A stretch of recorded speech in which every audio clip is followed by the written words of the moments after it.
नमस्कार, मैं विक्रम कुमार। विक्रम एंड विजय के नाम से मेरा एक YouTube चैनल चलता है और ये जो छोटा सा बगीचा है यह मेरा खुद का बनाया हुआ है। मैं बचपन से गार्डनिंग करता हूँ, उसी के अनुभव पर मैं आप लोग को सारा सजेशन देता हूँ। बस मैं अपना अनुभव आपके सामने शेयर करता हूँ।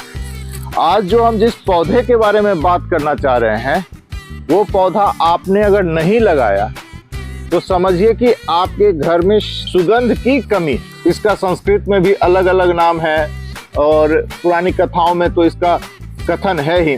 अब हम आपको उस फूल की झलक दिखाते हैं। यही है वो, इसे हर सिंगार कहते हैं। हर सिंगार परिजात के नाम से भी जाना जाता है और इसको हर सिंगार या हरि सिंगार भी कहते हैं। और हरि सिंगार इसे क्यों कहते हैं?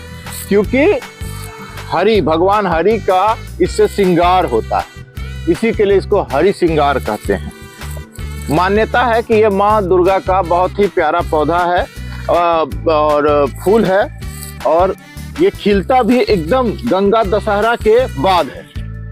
गंगा दशहरा के बाद खिलेगा, ये 1-1.5 महीना रहेगा और उसके बाद ये डोरमेसी में चला जाएगा। ठंड में खिलेगा नहीं, गर्मी में आप कितना भी मेहनत कर दीजिए ये खिलेगा तो बिल्कुल ही नहीं। हाँ, इसके पत्ते बहुत डेवलप हो जाएंगे, इसके पेड़ बहुत डेवलप हो जाएंगे और ये रात में खिलता है। सवेरे इसमें एक भी फूल नहीं बचेगा, एक भी फूल नहीं इसमें सवेरे मिलेगा आपको।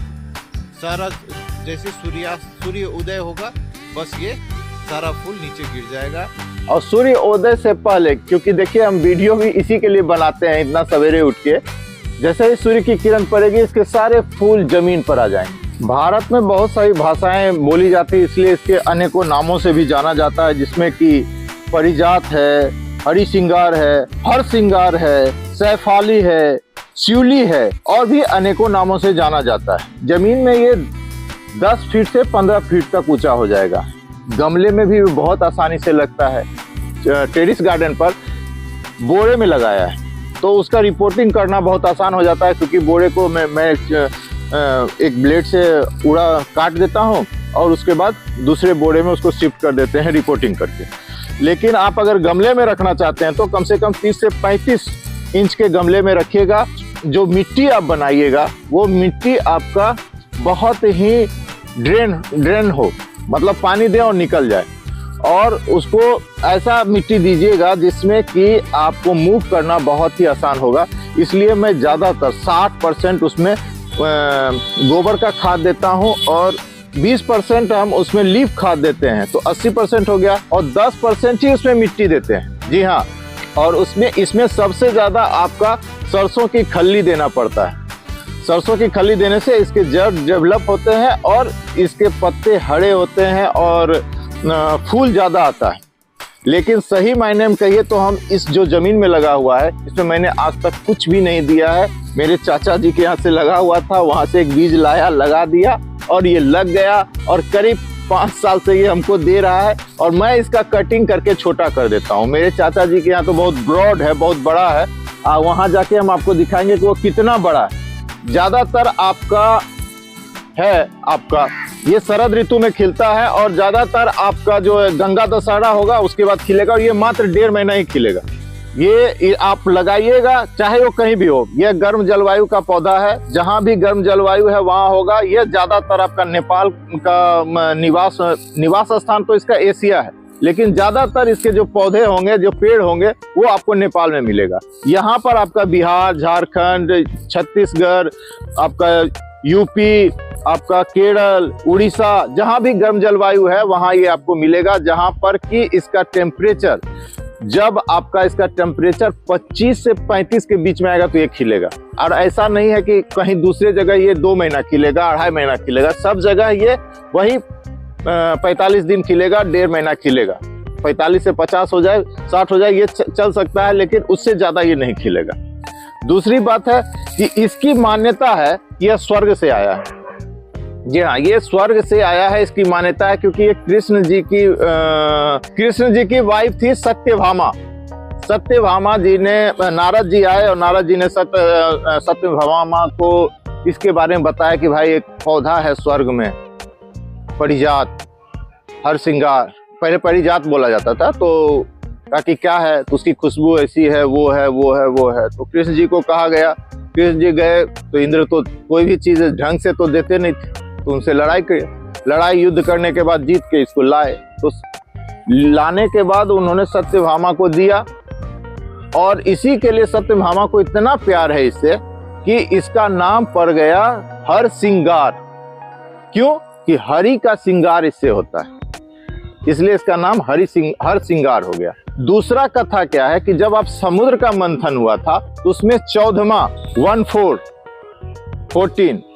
रत्न जो निकला था वो ये निकला था। दूसरी बात आप जान लीजिए कि रिसेंट कहानी है कि अयोध्या में जब राम मंदिर का शिलान्यास करने गए थे मेरे प्रधानमंत्री मोदी जी, तो उन्होंने ये पौधे लगाए थे।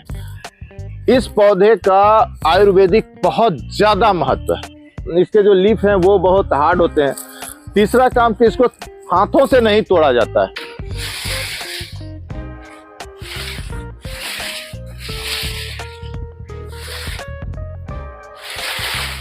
ये एक ऐसा पौधा है कि ये गिरने के बाद चढ़ता है, यही एक पौधा है और दूसरा कोई पौधा नहीं है। हाँ, लेकिन यहाँ सफाई बहुत अच्छी से होनी चाहिए। देखिए हम लोगों ने इसमें ग्रास था उसको हटवा दिया, और ग्रास इसलिए रखा गया है कि उसमें ओस रहती है, और ओस में जो पौधे जो फूल गिरते हैं उसके चलते आपका जो है मॉइस्ट बना रहता है। दूसरी बात कि जब भी आप इस पेड़ के नीचे आते हैं तो ये देखिए मैंने जूते चप्पल नहीं पहने हैं, क्योंकि इसमें सटना नहीं चाहिए जूता, क्योंकि ये भगवान को चढ़ता है।